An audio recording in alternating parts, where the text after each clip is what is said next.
হিংসা মনুষ্যজাতির মূল অনিষ্টের কারণ, একথা আমার নয়, সাহিত্যিক বঙ্কিমচন্দ্র চট্টোপাধ্যায়ের কথা। হিংসা মানব চরিত্রের বিশেষ একটা গুণ। হিংসা আছে বলেই ভাই ভাইয়ের সংসার পৃথক, প্রতিবেশীর সাথে প্রতিবেশীর কলহ, বিভিন্ন বাদ বিবাদের অবসান ঘটাতে কোর্ট চত্বরে গিয়ে ধর্ণা, সীমান্তে প্রতিরক্ষা বাহিনী অতন্দ্র প্রহরী।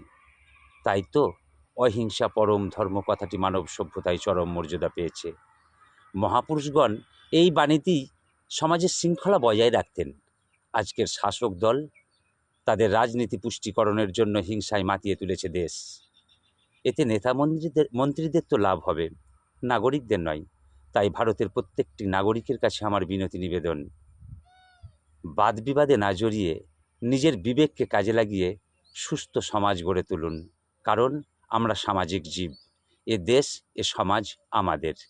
ভিডিওটাও যদি ভালো লাগে একটু বেশি বেশি করে লাইক